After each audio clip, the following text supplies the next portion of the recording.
Hi, everyone. We're just going to wait a few minutes. Thank you for joining us tonight. I'm Sean Hinga with AFSME. We will get started probably at about the 5 minute mark to make sure everybody has time to log on. And we will get started momentarily. So thank you for your patience.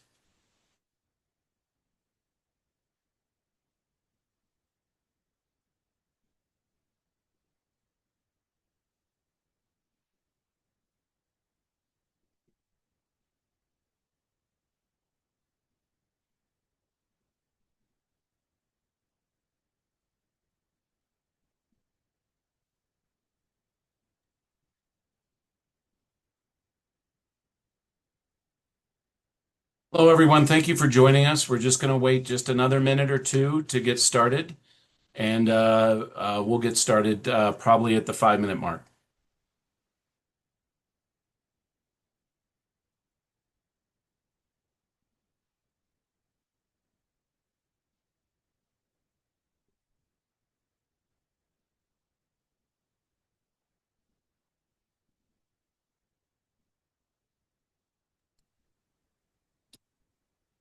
Thanks, everyone, for joining us. We'll get started in just a minute.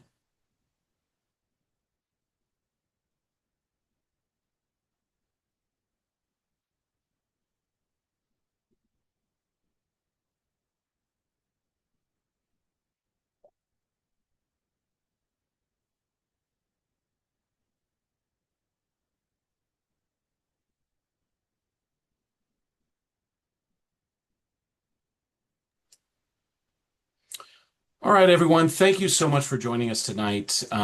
We know this has been a really hard week for many of you and the city.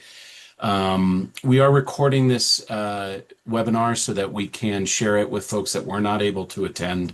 And we will have another webinar on Sunday, as many of you know, for folks that weren't able to join us tonight.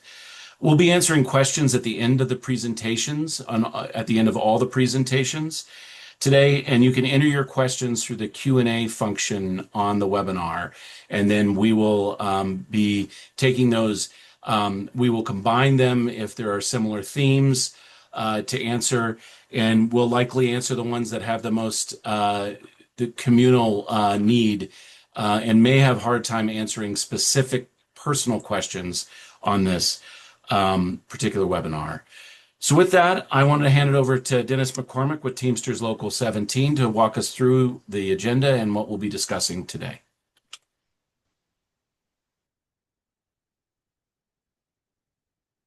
Good afternoon or good evening, everyone. Again, as Sean said, my name is Dennis McCormick. I'm a business agent for Teamsters Local 17 in Denver and support the city and county of Denver workers. Also a former city employee for about 10 years, and I left city employment around Christmas of last year. So as Sean said, welcome to the webinar today, as we're here as unions to try and help all the hardworking and dedicated employees who were laid off this week. Just so I can explain our coalition a little, there's multiple unions that have been that are helping in this process. Me and Sean, I think, are the ones who might be talking today, but we're also work with Teamsters Local 455, AFSCME, CWA, SEIU, and IATSE are also people that we're in communication with and are been helping us through this process. So just for me, I have heard from so many workers this week who have been laid off, and we all just want to let you know how much we realize the devastation that the layoffs have had and will have on employees' health, their home lives, even ability to send kids to college. I've heard, sick family members might not be able to have health care in 45 days or so. And it's heart-wrenching. It really is, as a former employee, but also somebody who represents you, what the stories that I've heard the last few days. So just want everybody to know that you're in our thoughts and really make us want to be here and put this together for you so that we can help you out as much as possible. And with that, as I said, we're really appreciative that you're here today so that we can give you hopefully some resources that will help make the situation a little bit easier. Just as a little rundown of what we're going to be doing today, right after I speak, I believe we have thankfully a few council people here today. Councilwoman Lewis, Councilwoman Gonzalez Gutierrez, and Councilwoman Parity are all here, and we'll be making some brief statements. After that, we will be having some help from Jeremy Hoffman from AFSCME about what the appeals and hearing process would look like for people who want to go down, who want to pursue that avenue. After that, we'll be talking with some legal resources with Dr. Lisa Calderon, who's here today, followed by some help with community resources, which will be Tim Christensen from United Way. And lastly, we'll have somebody from the Colorado Department of Labor who will be helping us with unemployment insurance resources as well. So with that, again, really appreciate everybody jumping on, and I'm going to throw it back to Sean. Well, wonderful. Thank you, Dennis. And our presenters today, if you cannot answer the questions that are coming through in the Q&A, we're going to take those all at the end, and we'll ask those of individuals that can answer those as they come in. So with that, we're now going to hear from Councilmember Serena Gonzalez Gutierrez. Hi, everyone. Serena Gonzalez Gutierrez here. I'm one of the council members at large. You'll be hearing from Councilwoman Parity here in a minute. And thank you, everyone. Thank you, all of the unions that coordinated this and made this happen. Thank you, Councilwoman Parity and Councilwoman Lewis for having us be part of this as well. I want to thank all of the city employees, and I want you to know that I think majority of us at council, I feel like all of us are just very frustrated with this entire process. And we want you to know, and I'll speak for myself right now, is that I want you to know that we are here to support you. And I, as well, have had many city employees reaching out to me that I've had relationships with over the years. I was a city employee myself back in 2008 when there were freezes and furloughs and then eventually layoffs. And I just can't say how difficult this entire situation is. And we want to make sure that you're getting the supports that you need. But I also want to say that there is a desire for us to unopen or create some transparency, because there has been a huge lack of transparency in this entire process. And so that is something that I know that I am very committed to. And I can't say that it will change what has already happened. But I will say that that is something that the answers that I'm searching for the questions that I've had over this last, since we found out that this was the direction that the administration was taking. And so I will continue to search for those answers, to ask the questions, and to try to gain access to the information. And so I thank you all for being on here, and just know that we are here with you, and we'll continue to be here with you. Thank you, Sean. Thank you. And now we'll hear from Councilmember Chantel Lewis. Hi, thank you all so much. I really appreciate you all having me, and absolutely heartbroken and devastated that we've landed here. I do think that we've had conversations with the administration early on to think about alternatives to layoffs, because there were so many things that we had researched from previous administrations to be able to review, explore, and even implement in a way that really prioritized our people, prioritized our city, and prioritized our most critical city services. And so as we are moving forward, I think that's the lens that I am thinking about, is really helping my colleagues to understand, and not my colleagues on this call, but council as a body, to understand that the administration is operating in a space that he should not be, right? That council members should not be asking for transparency, that we are duly elected and we should be receiving that information. And we should have the opportunity to be able to serve our constituents, as well as the opportunity to converse and protect the folks that work and live in our city and who have upheld our city for a very long time. And so as we are moving forward, I am thinking about how do we make sure as council members, as a council body, that we are operating within our authority and truly operating as the checks and balance for this administration as that body, as this body is designed to do, and to recognize when the administration is really overreaching in their own authority by keeping us out of conversations. And so during this budget process, that's what you can expect of me, to really go hard to make sure that we are protecting the folks that we have, as well as asking for again and again the data disaggregated from the administration of who the layoffs impacted, and what that looks like demographically, whether that's age, race,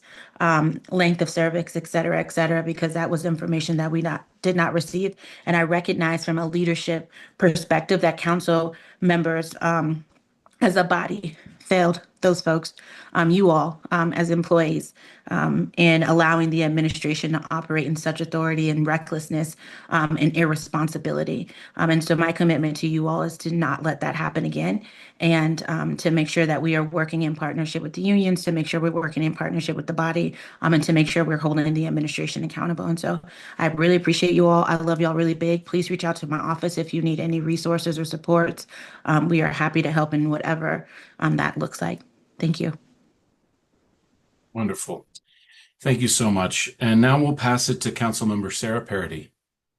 Yeah, here to what my colleagues said. I'm really sorry to all of you listening that you're in this kind of a position. A couple of things that I'll just, I guess, flag. One is that we're going to have some really good resources on this call, and I'm so grateful to our union partners, Dr. Calderon, the other council offices, my staff, who helped pull all of that together, and to the presenters and folks that are here that you'll hear from. But if after this call you're still finding difficulty getting the answers that you need, especially if it is like you're trying to speak to a lawyer, basically, as it happens, my practice area before I came onto council was representing employees. And so I'm happy to try to, obviously I can't give advice from my seat on council, much as I might sometimes like to, but I can to ping that network of lawyers again if for whatever reason you're not able to connect with some of the folks who are here tonight, although I'm hopeful you'll be able to, and I'm excited for you to hear from them. Another thing I'll just say is that I just want to recognize that there are representatives. There's a representative, Councilmember Torres's office, and then Councilmember Gilmore is here listening. So we're not the only council members that you can reach out to for support and help. Councilmember Gonzalez Gutierrez and I happen to be at-large reps. So if you live in Denver, we represent you, regardless of whether you live in Denver. You know, you're our city employees, so we care about you either way. And then someone asked already in the Q&A what would be helpful to help other employees avoid being in this position, which is such a generous question to someone who's just lost a job. So I appreciate that question so much.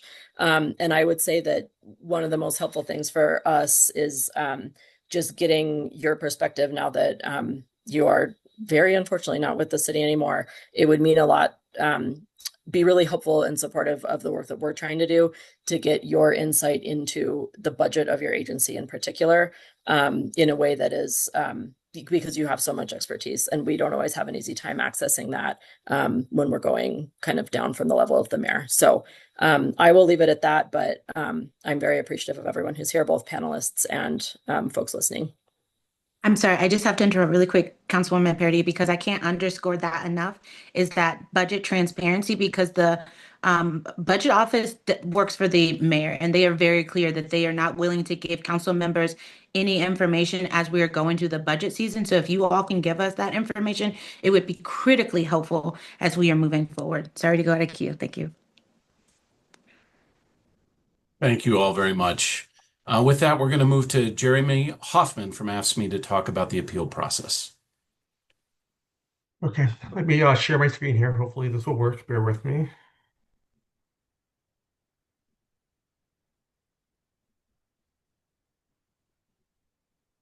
Okay.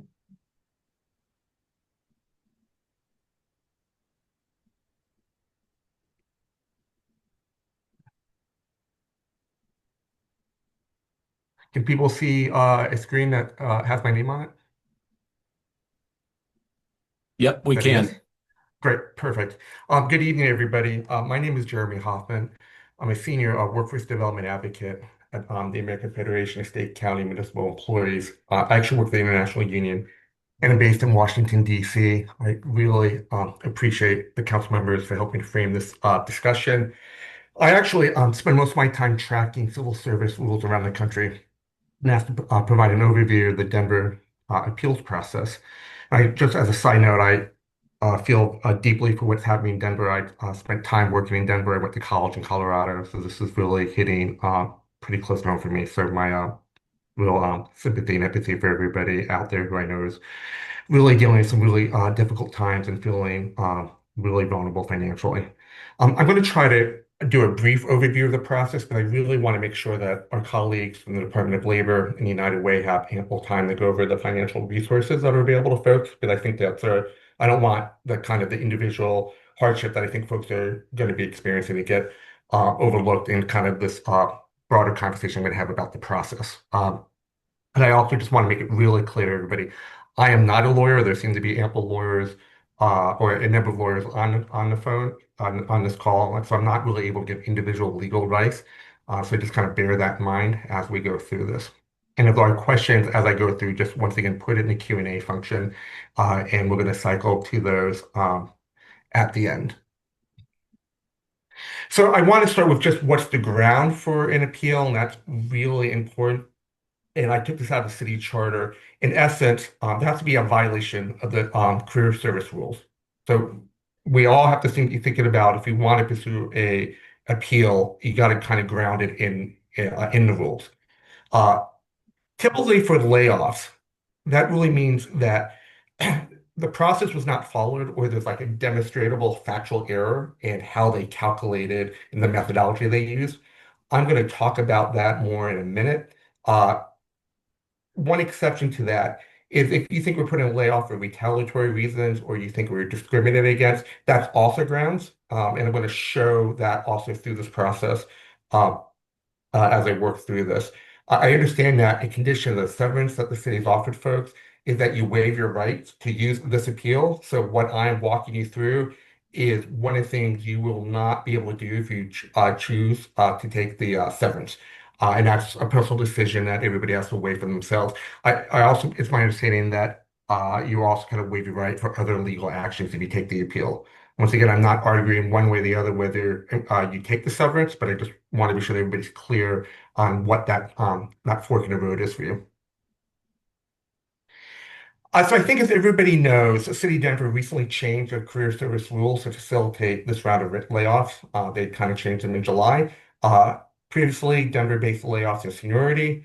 That's the way it's done in most civil service systems around the country. So Denver is a little bit of a outlier right now in terms of civil service systems nationally. Your HR director said during the July 1 hearing that the Career Services Board did when they reviewed these rules, the city wanted maximum flexibility in the layoff process. So to achieve that goal, Denver significantly reduced the role of seniority.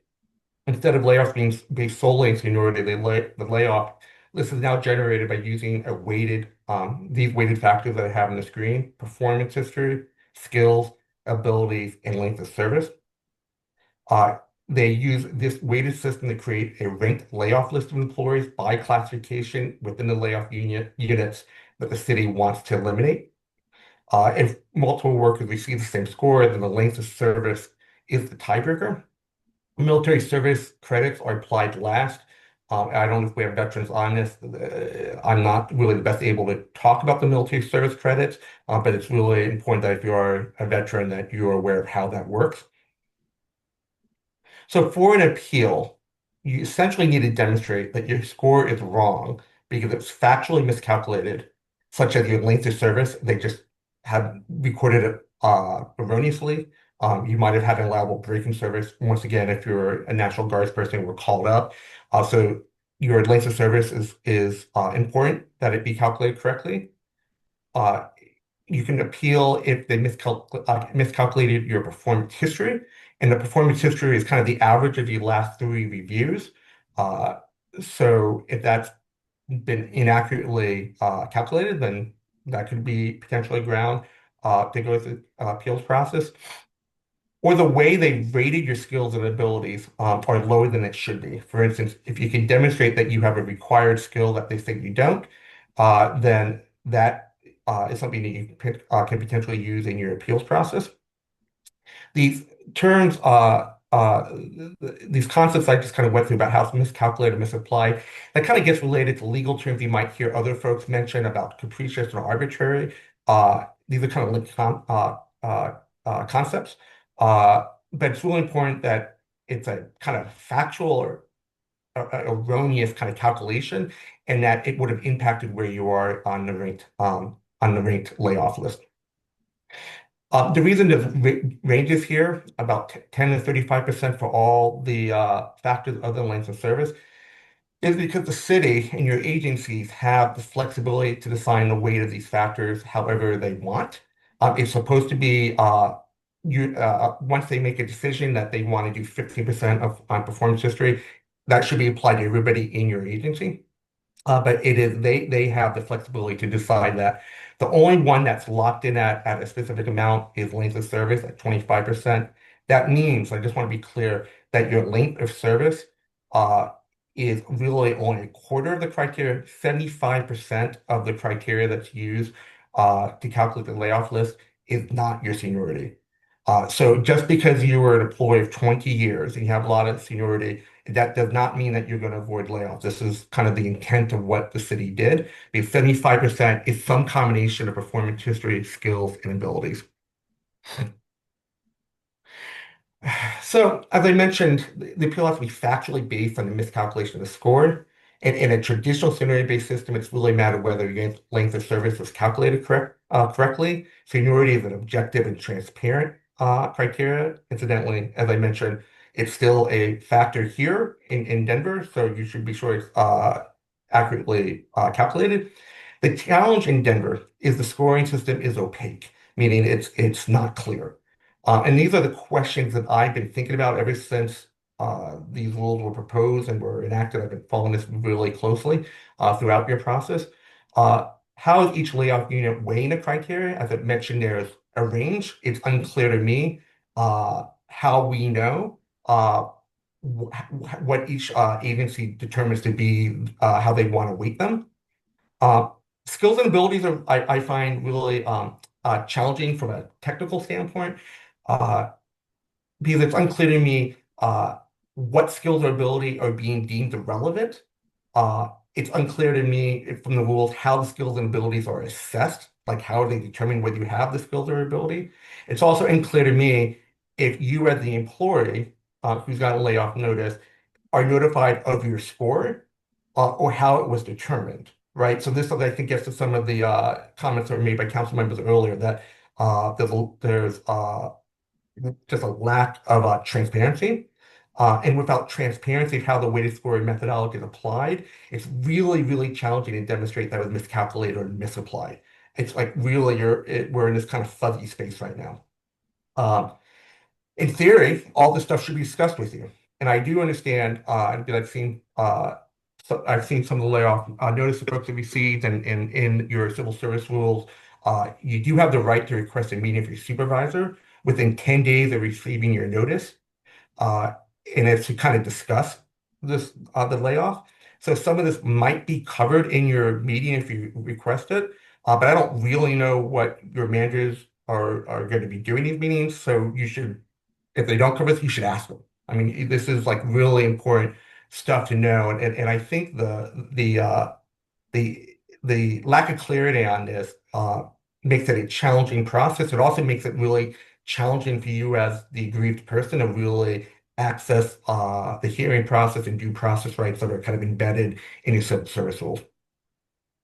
So I want to talk a little bit about the process, but it's important you understand the criteria. So folks have started getting a notice of layoffs. You have 14 days to file your appeal. It's my understanding that's 14 days based on when you received the notice. So you are on the clock now. So even though your termination isn't really effective for 30 days, you're on the clock now. You do not want to wait until the 30th day to file an appeal if you choose to go that route. You file an appeal with the Denver Career Services Hearings Office.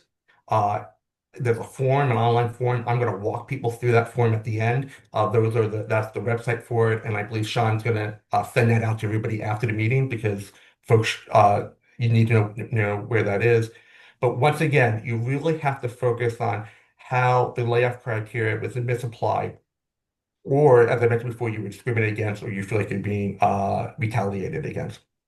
Incidentally, you do not need a lawyer to file an appeal. I cannot really speak to whether it is in your interest to have a lawyer or not, but the civil service rules make that really clear, and that you'll see that on the form. Uh, uh, you'll see that on the form when at the end of this presentation. So this is the appeals timeline. So after you file, if you choose to file an appeal, at some point, it's frankly unclear to me when you receive the notice of hearing. That is actually not defined in civil service rules. So at some point, you receive a notice of a hearing. And then 14 days after you see that notice, management is supposed to share do what's called the initial disclosure. They're supposed to share documents and materials related to termination. However, to be clear, there might be some documents that are legally protected from being disclosed, but in theory, everything related to your termination should be shared with you. Then 7 days after that, you have the right to make what's called a discovery request. So if there's a specific document that you want to have that is not on that initial disclosure, you have the right to request it. However, it doesn't mean you're guaranteed to get it. Then there's a hearing held within 77 days, and then 49 days after the record is closed, meaning that after the hearing, there might be some back and forth of some briefs or some documentation requests. 49 days after the hearing is closed, a decision is made. So I just want to pause here because I want folks to know that's 140 days. And in fact, it might be longer because there's allowable extensions in this process if requested. If you get into things around witnesses, that can also add some time onto this process. But 140 days, this is not a quick process. At that point, if you want to, if you don't like the decision received from the hearing appeals, then you can appeal to the full board itself. And then 105 days after that, the board will make a decision if they choose to take to hear it. Now, the other important things I want to mention is just because you appeal does not mean your termination is frozen. You are still terminated effective whatever the letters you received. So this is not a way to kind of drag out the process so you can continue being the payroll. You will be leaving the payroll. So this is really important for everybody to understand because you are not paid during this process.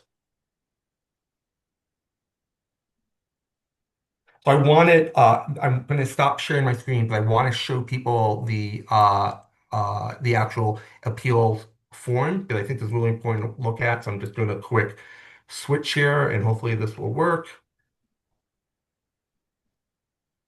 And give me 1 second.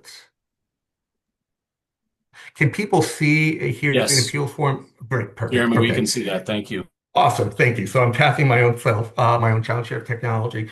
So we're going to send this out. This is an online form. You do it online. It's called the hearing appeals form. This is a form used for any appeal to the city on civil service. So it's not limited to layoffs. So the first thing you do is put your name. So I obviously pre-populated this with some information, your work phone, your personal phone, your address, city, state, zip code. It requires you to put your your government email address and your personal email address. Then you have to click which address you want them to use to communicate with you. Everybody seems to have an employee ID. You should put it in, your department, and the agency you're employed by. And then the employment status. Are you a career status? Are you probationary? Most everybody getting these notices, I think, are career employees. But I think other things have happened leading up to this. But if you are a probationary employee, you'd put it there. On-call, seasonal, former employees irrelevant because you have to do this within 14 days of your notice. You're still an employee when you do this. Then you have to check here in the direct appeal what it is you're appealing. You check your layoff.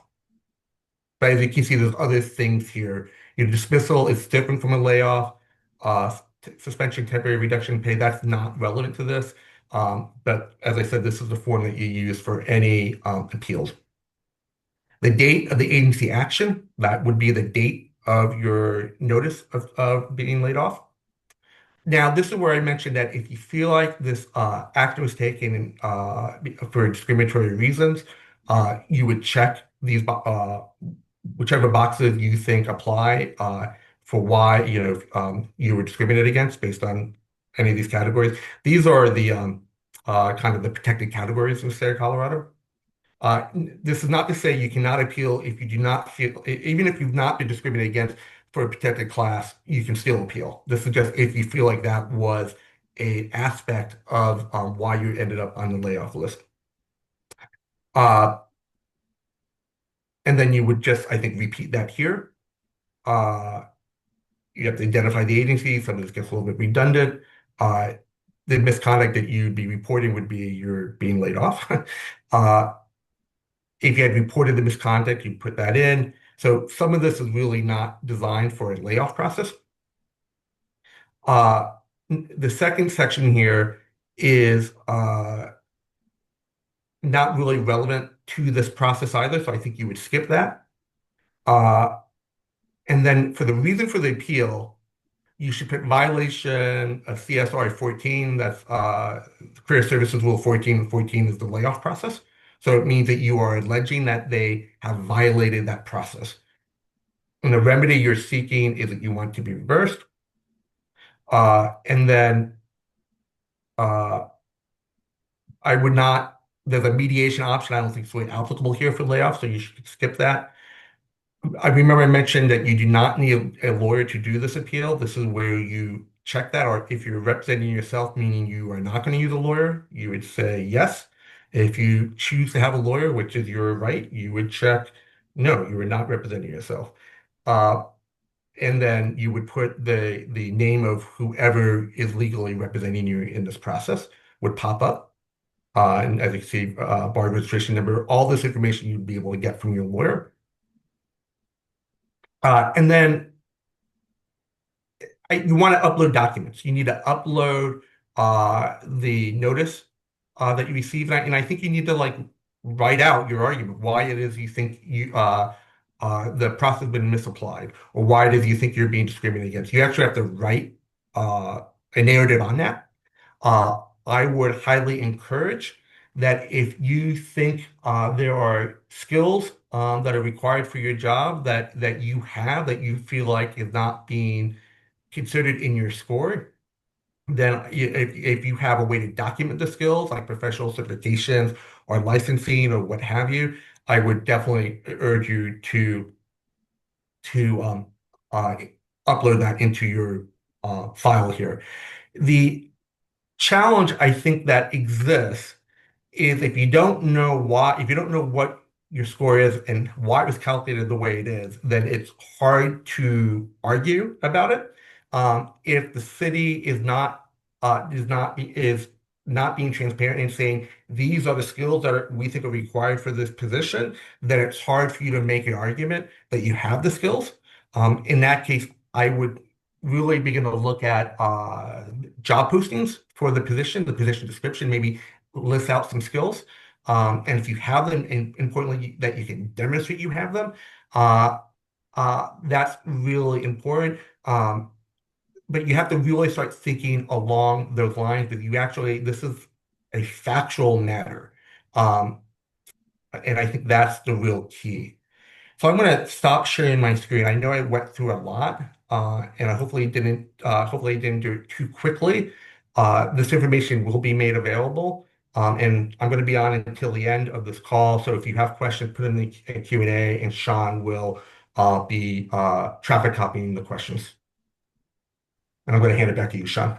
Thank you, Jeremy, so much. And I really appreciate the folks that have been answering the questions online that are participating here. Thank you very much. We will still have time for verbal answers at the end of this presentation. And so if there are items that we can't answer that are in the queue, we'll direct those to the right presenter at that time.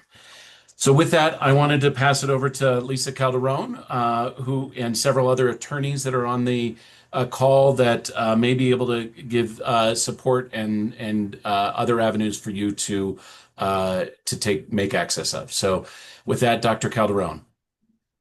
Thank you, Sean. Thank you to the unions for putting this together with our city council members, those who are on the panel and those who are watching. I'm here, I wear various hats in the community, but I'm here as a current litigant against the city of Denver. So I feel your pain. I know what it's like to have your livelihood taken away from you, the suddenness of it all, to be targeted around discrimination, retaliation, etc. Some of you are not in that situation in terms of having a legal claim, and some of you have questions about if you do have one. And so I know what would have been helpful to me and is having a good attorney, but not everyone is going to necessarily need attorney. But it's important to be able to have those questions answered to make the best decision for yourself. So we're not here to give legal advice tonight. We're giving legal information, although some of the attorneys in the chat are providing very valuable guidance. They have to be able to determine your case on a case-by-case basis to be able to say whether they can even represent you. But with that, I am so thankful that we have some esteemed attorneys here who have a lot of experience in the city of Denver. They are kick-ass litigators as well, and that they have been willing to answer your questions. We're also going to have attorneys on Sunday as well, including my attorney, Trish Bankert, who has been with me with the long haul in my claim against the city of Denver. So I would like to ask each of you to just kind of introduce yourselves, the type of law that you practice, and if there is a particular point that you want to get across tonight for folks, we'll come back to questions, obviously. Please feel free to do that. So Andy, let's go ahead and start with you. Hi, everyone. My name is Andy McNulty. I'm at the law firm of Newman McNulty. I'm a civil rights lawyer and was someone who also represents whistleblowers. I'd say that of the particular people on the call, I'm more in the camp of representing folks who speak out and are retaliated against for speaking out. And my law partner, Mari Newman, is a great discrimination lawyer.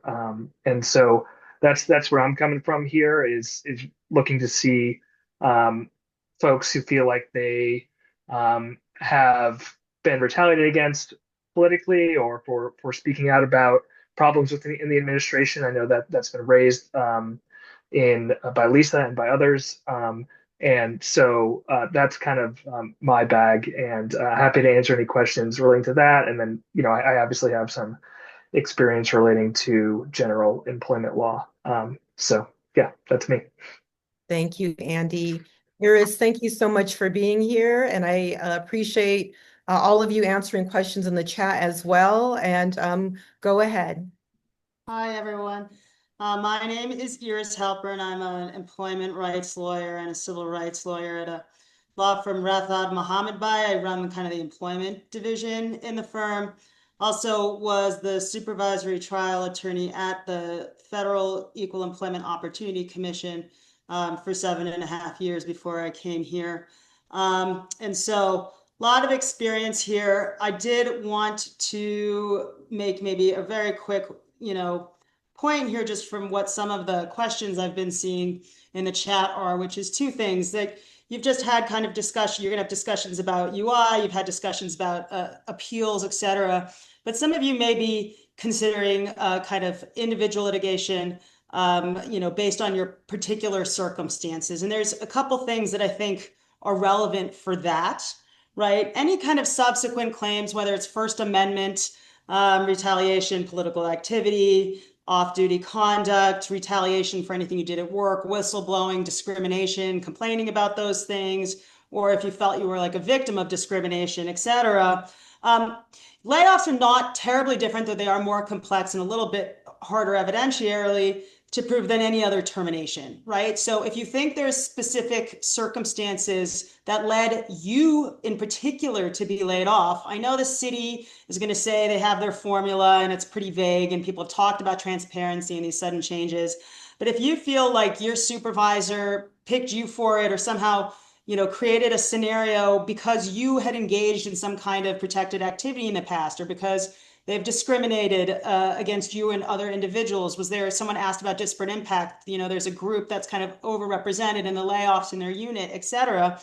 it's going to go through the same steps that any kind of individual employment claim will go through for, retaliation, First Amendment off-duty conduct, discrimination.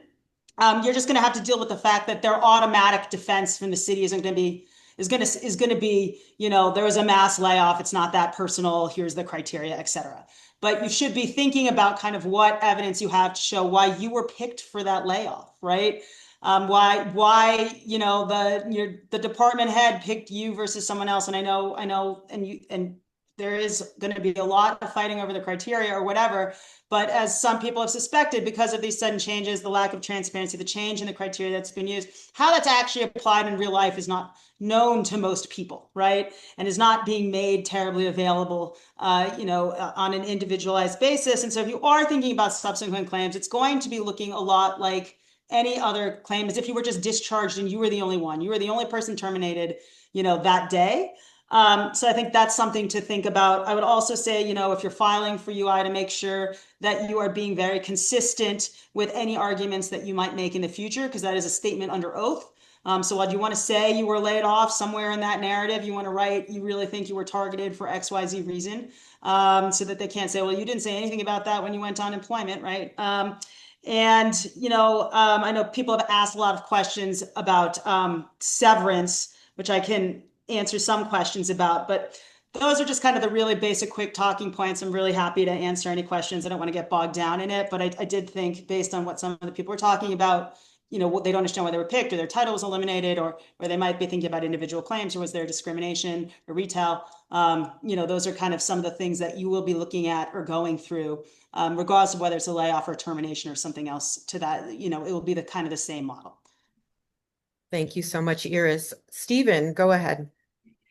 Good evening. I'm very sorry that this happened to everyone. I know it's absolutely heartbreaking.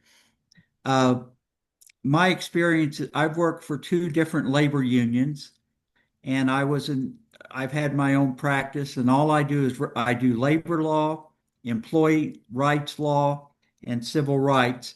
And we have ongoing litigation against the city and county of Denver under the First Amendment. We've filed many successful lawsuits against the city and county of Denver in the past, and we're going to be filing lawsuits in this case concerning the layoff. The most important thing is everything is fact specific. So I think everyone on the call agrees that this is terribly unfair, terribly heartbreaking, and wrong. But that doesn't necessarily mean that you have a case for litigation in the U.S. District Court or the Colorado District Courts. We're open to talk to anyone about anything, and the best way to reach me is to email me, and that's been posted in the chat. And then please leave your number, and I will get back to you this Friday, tomorrow, or I will get to you over the weekend. I know it's a very serious decision involving severance, involving should you take the severance, should you not. A lot of that involves issues other than legal issues, personal, financial, and we want everyone to get to the other side. And there are many resources, and I'm more than welcome to talk to you, and we are going to be filing some lawsuits, and I hope you make a wise decision. All the lawyers on this call, all the union representatives are very talented. You have a wide array of resources, and I wish you well, and I hope to hear from you. Thank you.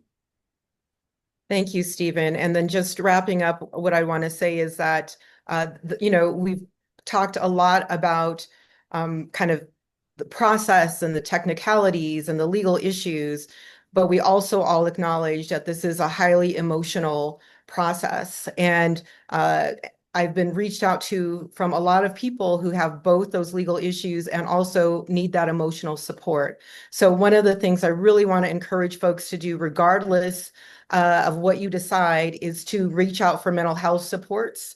You're going to need that through this process, and ask for help just like folks did. And I am more than willing to meet with anybody, to talk with anybody, to help provide that emotional support throughout the process. And so with that, I'm going to turn it back over to Sean. Thank you, and thank you all. I really appreciate it, and I know the folks on the call do as well. With that, we're going to hand it over to Tracy Grip with the Colorado Department of Labor. We'll discuss how to apply for unemployment. Thank you so much, Sean. Good evening, everyone. My name is Tracy Grip with Colorado Department of Labor and Employment. I do have some slides to share, so I'm going to go ahead and bring up my screen. Give me one moment to share. Thank you so much for having me today. I do work with our state rapid response team that helps to assist employers and employees that are being impacted by a layoff situation. And we work really closely with our unemployment insurance division staff and leadership. And so I'm here today to talk a little bit, just briefly, about unemployment insurance benefits. But I do want to thank everyone for inviting us to be a part of this. As a resident of Denver for over 20 years, I thank you all for the work that you've done. And I will try my best to answer as much as I can as far as questions or get follow-up as needed. So thank you. With that, I just wanted to go over, with the 15 minutes that we have today, some unemployment insurance facts, talk a little bit about eligibility criteria, who can apply. I really want to kind of go through briefly understanding the claim process and our unemployment and reemployment insurance resources that are available to you. We will be sharing, of course, links to these things, I believe, with the organizers so that they can get those out later as well. So we'll hop into some just basic facts about unemployment insurance benefits. If you haven't applied before, or even if you have in the past, things are sometimes changing. And so just know that those benefits can last at this point in time up to 26 weeks. Benefits will not replace your total income. They're intended to help bridge that financial gap as you search for a new job. Employers may not prohibit a worker from filing, so anyone within the state of Colorado has the right to file an application for unemployment insurance benefits. And benefits are typically paid and process those applications right now within the 4 to 6 week window. We try real hard to get under that 4 weeks, but sometimes, depending on circumstances, it can take some time for those to process. So just want you to be aware of that. So what are unemployment insurance benefits? In case you're not familiar, they are, again, partial temporary financial assistance payments that can help bridge the gap while unemployed if you should qualify and be approved for them. Your employer pays into a fund from which you can collect the benefits if you are found to be eligible. So that's a real high level synopsis of what those benefits are. And who can apply, as I mentioned, or who may be eligible. And we always say may be eligible because that is determined by a lot of individualized circumstances. But typically, you are eligible if there is a job loss that has happened through no fault of your own. Once you have actually applied or filed an application, you must be able, available, and actively seeking work at that point in time. And we're going to talk a little bit more about what that means. You must also have earned at least $2,500 in combined gross wages from all employers in the past 18 months. And benefits are determined, as I mentioned, very much by an individual's wage history and circumstances. And so I'm just going to be able to give some general information. If you have specific circumstances, of course, we would encourage you to call our customer service line with the unemployment insurance, but we can go over that contact information at the end as well. So how to apply? The best way to apply or file your claim would be on MyUI Plus. That is a website that has been set up, and you can file that claim. And with that website, you'll be asked to verify your identity with ID.me. You may have in the past created an ID.me account. Oftentimes there's other government entities that use that. So you may be able to log in just through an account that you've already created in the past, or you may have to set up a new one to verify identification. And at that point, you would, of course, report wages and your circumstances of separation and separation pay. We will get into severance in just a moment, but as was already brought up, you want to describe the circumstances of your separation as well during while filing that claim. Another thing within MyUI Plus, you will be asked possibly to respond to any follow-up questionnaires that may be sent to you. So make sure that you're keeping an eye on your account and getting that information in as soon as possible to avoid any delays. You want to make sure that you meet all eligibility requirements that I'll go into a little bit more. And as I already mentioned, decision making can take some time to go through and verify information and confirm details. So just know that that can take some time, but they are working hard to get those processed quickly. And you must request payment and maintain eligibility each week as you once you've filed that claim. So a little bit more about how to manage your claim once you have filed. You can do that again through MyUI Plus. If you have any troubles, of course, you can reach out to our staff in our customer service center. But through that account, there's ways that you can make those requests weekly. You do have to weekly certify what your job search activities have been and give information for that week and then request payment each week as well. And then again, I already mentioned there may be some questionnaires or questions that may be sent to you through that system. So you want to keep an eye on those messages.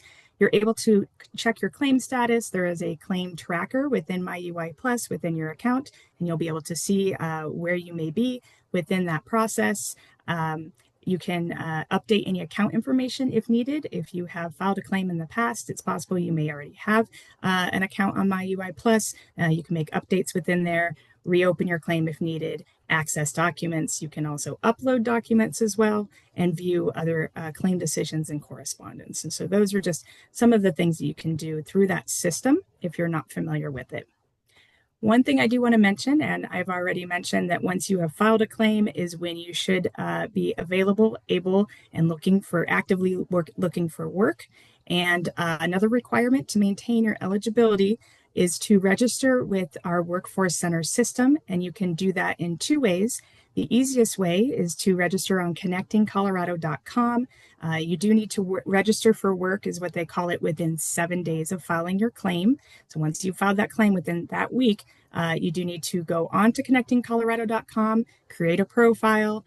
And I will say we have a new system that we launched recently. So please make sure to create that account and do the instructions that are necessary to connect to your unemployment insurance claim. And so within 7 days, or you could visit a local workforce center as well. We do have multiple workforce centers around the state and within the Denver metro area. And so you can always go into the workforce centers and get some assistance if needed to register on Connecting Colorado. Again, just a reminder, once you've filed the claim, to make sure you're going in, you're requesting payments, you're certifying your work activities. A work activity or work search activity, rather, is anything that is connected to finding work or finding employment. And so that can be a very broad range of different activities. It doesn't necessarily mean that you have to be applying for 3 jobs each week, but what it does mean is you have to be doing certain activities that would help you to be reemployed. And the minimum is 3. However, we recommend 5 per week to get reemployed. And so just know that that is a requirement to maintain your eligibility for those benefit payments, to be actively searching available to work each week. And so you also will, within that process of requesting payments each week, you'll be reporting any earnings that you have made during the week. You can earn up to 50% of your benefit payment without it impacting your unemployment insurance benefits. And so there may be some income coming in or part-time things, but just know that at a certain point, it does start to affect and impact your benefit payments, but the system will calculate that. So just be honest and put in what you're earning, and it will calculate that for you. And I know there's been a lot of talk about severance payments and severance pay. We recommend filing after the first day, even with severance. And so I know that there is a question in there, and we always say you can file your claim after or even at the end of your first day of work, or last day of work, excuse me. However, I think there was a question in there about being put on admin leave and paid admin leave and whether you can apply. You can always apply, and we always recommend applying. Let us determine how or if that admin leave would impact and how that might impact. Just report it, file your claim, let us see what those impacts are. And I would say the same thing for any type of severance as well. Because of that processing period, it can take some time. And so if you want to get that filed right away, they'll determine if or how that severance may impact or may not impact your benefits. And so always file the claim and let us communicate with you on how that might impact your individual situation. And if it does have an impact, there may be a postponement of benefits, possibly. Again, it's just kind of all individualized. And then typically, vacation pay and pay time off generally does not impact those benefit payments, but please report all pay in the system. And again, they will determine whether there is an impact and what that may look like for you. A few common mistakes to avoid just to make things as smooth as possible. And sometimes things that we see may delay benefit payments is number one, you're not verifying the identity as instructed through My UI Plus. And so again, even if you haven't had your last day of work but have been informed that it's in the future, you can always go on and create the account and then file your claim. And so just making sure that you meet those identity requirements and criteria within the system to be able to be eligible for those benefit payments once or if they are approved. And another common mistake we see is sometimes not requesting the payment within the required time frame. Again, each week you do need to go in and make those payment requests. And so if you do not go in and make those requests or make that request for the week, then the system will assume that you did not need benefit payments. And after a while, it may assume that you have been reemployed and no longer need those benefit payments. So please make sure that you're going in and making those requests in that timely manner to avoid any delays. And also, again, I already mentioned registering for work in Connecting Colorado or with your local workforce center in person if that's more preferable to you. So avoiding these common mistakes can help to prevent any delays in processing your claim. And it's important, again, that you and your employer respond to requests for information in a timely manner as well. And so just wanted to bring up a few things about unemployment insurance. Again, we've got lots of resources, links. I believe somebody may have already, thank you so much, added the claimant guide into the Q&A. And we also have a quick guide. We've got videos on how to file a claim online that goes a little bit more in depth than what I did today. And again, a page on maintaining eligibility, what work search activities look like, and of course, contacting unemployment directly. Their staff have the best and most up-to-date information, and we've got those numbers on the screen here, and we'll make sure we get those out to you. And finally, before I wrap today, because I know there's lots to explore and talk about and get to questions, I did just want to mention we have a Help After a Job Loss site. Our Help After Job Loss site from the state team is there to provide lots of information beyond just unemployment insurance. We also have information about retirement options after job loss, healthcare options after job loss. We work with external partners from the financial advisement world and also from Connect for Health Colorado to help you in exploring what your options may be after job loss. We also have a guide, a booklet that's a Layoff to Employment Action Planner. It's just a quick gift that we can send to you if you want to kind of take stock of where you may be and what actions might be appropriate. We do, work with folks that are laid off and understand again that it's difficult to know what to do next and how to move forward. So we're sympathetic to that and want to provide as much resources as possible. And then of course our Colorado workforce centers around the state, and particularly the team within Denver Workforce, they have amazing resources there to support, and we are here to help if needed as well. So just wanted to throw out some of those other resources for you. And thank you so much for your time. I appreciate it. And that's all I have for now. I'll hand it back over to you, Sean. Tracy, thanks so much. That was really helpful. Now we're going to hear from Kim Christensen from the United Way to hear about some of the community resources you have access to in these times. Hi, everyone. Kim Christensen. I am representing 211 Colorado today, which is a program at Mile High United Way. I'm going to go ahead and share my screen and hop into a presentation. Today, I'll be sharing with you all some resources that you can access during this time to help supplement maybe some costs that your household might endure. We're going to go very high level over what 211 Colorado can do for you, and then I will show you all how to utilize our website, which can connect you to the resources you need.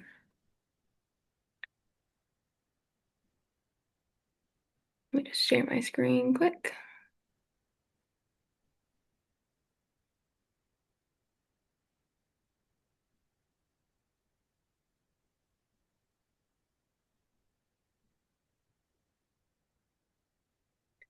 All right, so 211 Colorado is a statewide helpline. You just dial three simple numbers, 211, and you will speak to a live navigator that has access to our around 6,000 services within our database. It's multilingual and confidential. We are open Monday through Friday from 8 to 5. If you do not want to call, you can text or chat. You can text 898-211 or go to our website to chat with someone. Again, all live navigators, you're not going to speak to a robot, but they can help navigate you through the situation and hopefully give you a roadmap of what resources you can access again during this time.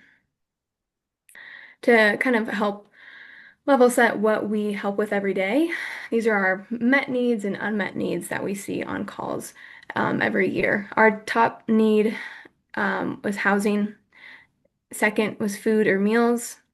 Our third top need was utility payment assistance.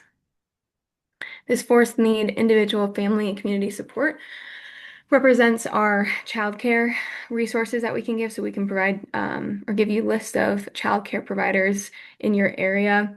Also help with case management for some families. And lastly, income support or assistance. And that is typically with public benefits like TANF and SNAP and things like that. So within 211 Colorado, again, main purpose is a resource and referral line. So if you take nothing away today from me, just remember to dial 211 and you can talk to a live navigator that will walk you through all this information I'm giving to you today. But I just want to hopefully equip you with the tools that can help you going down the road. So we have our family health line, which helps new or expecting parents, connecting them to WIC or Medicaid, if that's something that you can use. Our next program is our Childcare Connection Line, which again helps families find childcare providers. You can call in and we can provide you with a list of referrals within, a couple mile radius from your home. We also have our Ride United program, which is a great transportation resource. We can connect folks across the state to free Lyft rides, like Lyft or Uber, to help connect them to basic needs assistance. So access to housing, access to public benefits, to food pantries. But we also utilize this resource a lot to help folks get to employment, to jobs, and also to school. And so as you're needing transportation, if that becomes a barrier, please utilize this resource. Eligibility is just that there are Lyfts available in your area. So being in Metro Denver, we should be able to access Lyft rides for you. There is no max amount of rides, but this is meant to be an interim service to help folks set them up in the long term. So let's say that I need a couple rides here and there to access a medical appointment. We can get you rides, and then we will also provide you with resources that will help you again in the long term. And so you'll get access to those in our database. And then lastly is our SNAP line. So you can call in and get assistance filling out a SNAP application. And so again, a live navigator will walk you through the application and send that to your county's DHS office for approval. Then lastly, I just want to talk about our partnership with a tool called My Friend Ben. This is a public benefits tool. It's a public benefits screener. So if for a lot of folks, if they don't know where to start, My Friend Ben is a great place to look. You enter in some basic information about your household, how many people are in your household, things like that. And it will give you a list of public benefits that you are eligible for, also with the amount that it will impact your family each month. So this public benefit you can apply for, it's worth this much a month. So that's a great place to start, again, to hopefully find a roadmap going forward. If you call in to 211, a navigator can help you through this tool if you would not like to do it yourself. But we also, again, this is available on our website, which I will be showing you all. And you can enter in that information yourself if you'd like to find that information. And here is my contact info. That will be, I'm sure, in the materials that you receive after this, but please reach out with questions if you have any for me. I can help with resource connection. So again, during this time, if you just need any sort of resources or you're faced with maybe a unique problem, I can be a thought partner in that to hopefully find a solution. So now I'm going to get to our website. I apologize if this is a little small. This is 211colorado.org.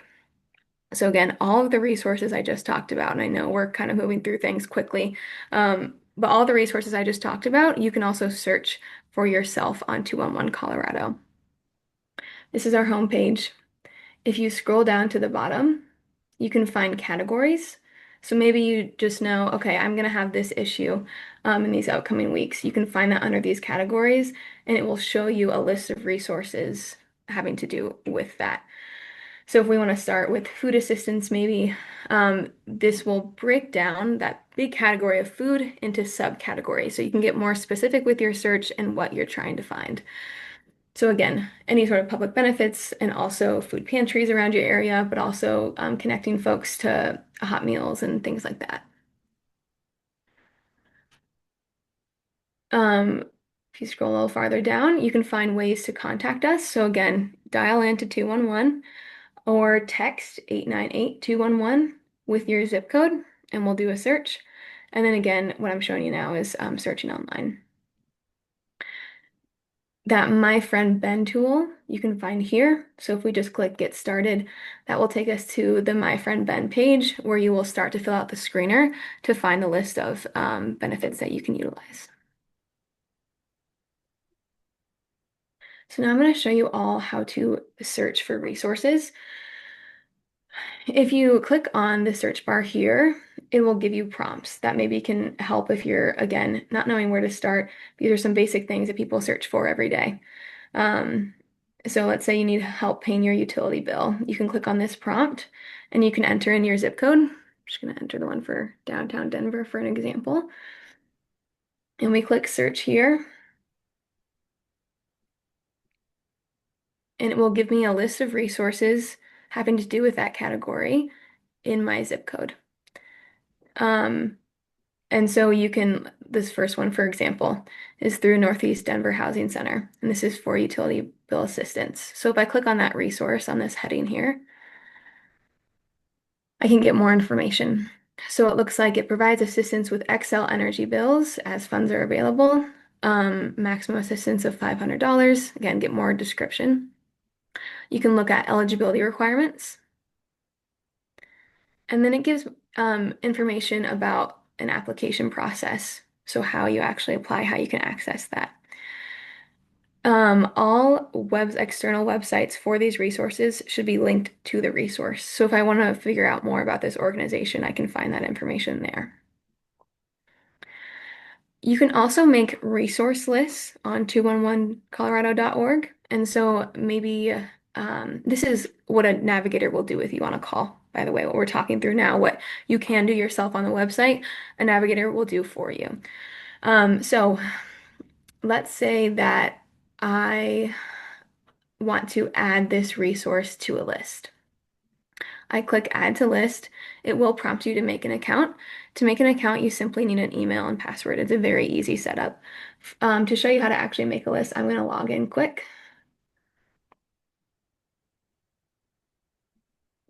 All right, so I have this resource here for utility assistance. I'm going to add that to my list, and you can make any resource list name. So maybe you're just looking for utilities, you can call it a utility list. For my purposes, what I do a lot is I will make resource lists for families. So let's say this is like the Smith family resource list. I will then create this list and it's added to my resource list. So let's say I want to keep searching, I can add more. LEAP program, maybe I know that one and I like it, I'm going to add it to my list. So you can select a list, you'll find that list there, and you can click Add to List. You can search for other categories and do one exhaustive list of maybe all the basic needs that you need help with over these next couple weeks, or maybe you want to just focus on utility assistance, again, whatever may be best for your family. If I want to search now, let's say I want to search for food, you do need to clear your past searches. unless you just want to load up and find a bunch of resources for a bunch of different needs. I would suggest only searching for one specific need at a time, as it keeps the results page pretty short and it's easier to digest. So I'm going to clear all search items, and I'm going to now search for food. And we'll utilize that same zip code.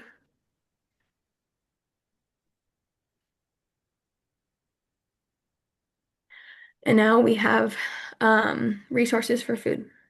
Again, you can see here there's 260 results. So just keeping it to one need per search will help you to make these lists in an easier way. So we can look through some food pantries here. There's food box delivery services, an emergency food assistance program through the Food Bank of the Rockies. There's plenty of things. So again, if I ever want to see more details about the resource, I click on it. If I want to add it to my list, I just click add to a list. So let's add this food pantry, and we'll select back to our resource list, and we'll click add to list. Now to view these lists that you have created, you simply go to my 211 account and you click on resource lists.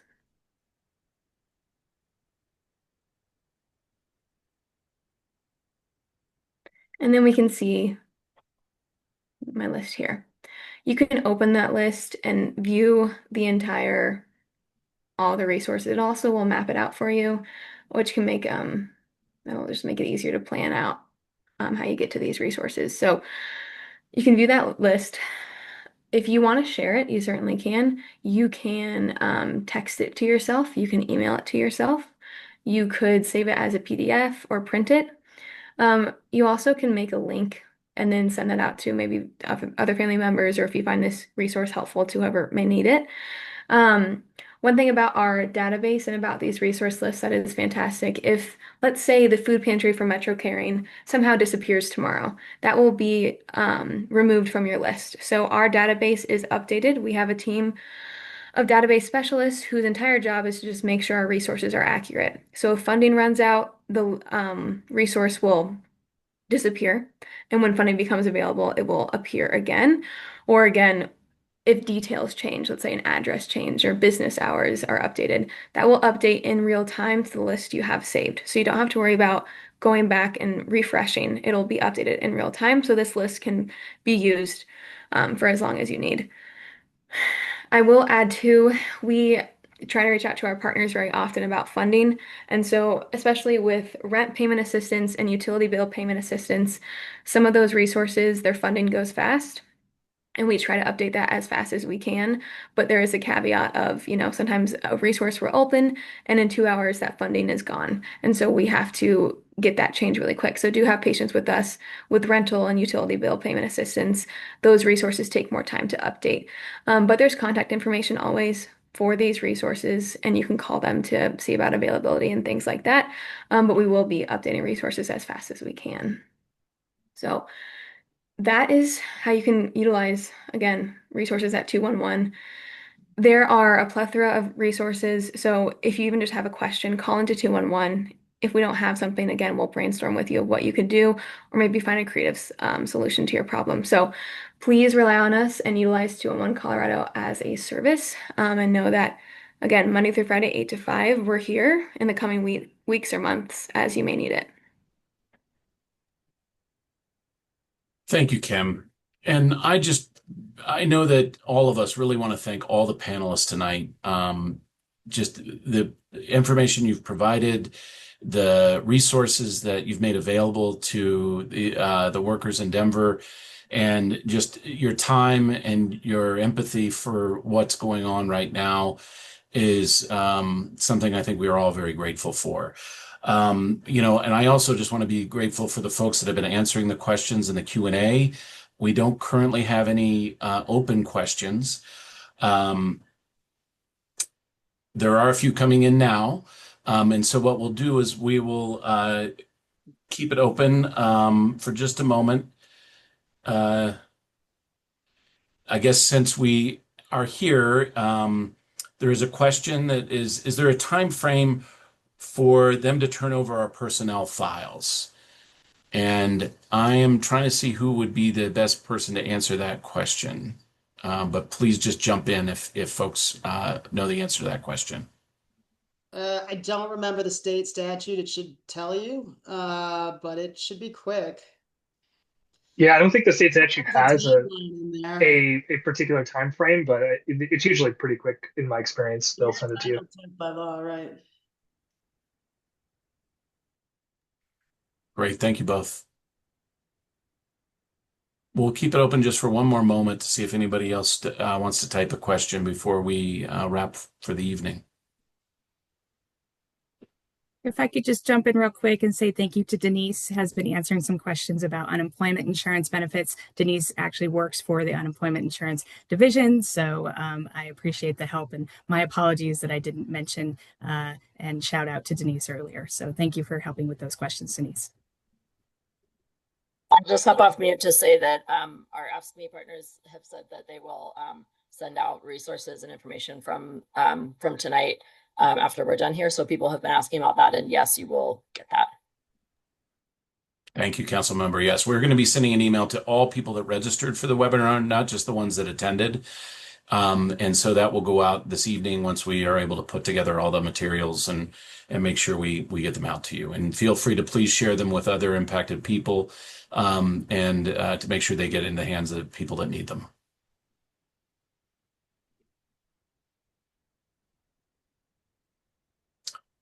We have one more question on UI, Tracy, for the 26 weeks of UI. Is that per year?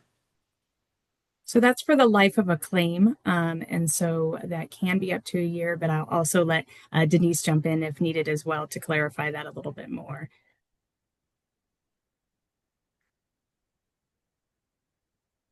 And Denise, if you want to type your answer in, if you're not able to come off of mute and help out with that, I totally understand.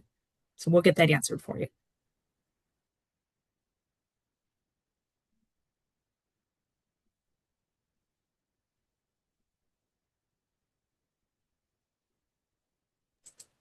I think I can take Denise off mute if she is available. I think she may have just answered. Oh, there we go. All right. Well, with that, I just again want to close tonight and thank everybody for participating and making sure that we get everybody the resources they need, and just want to wish you the best evening possible, and thank you very much for attending.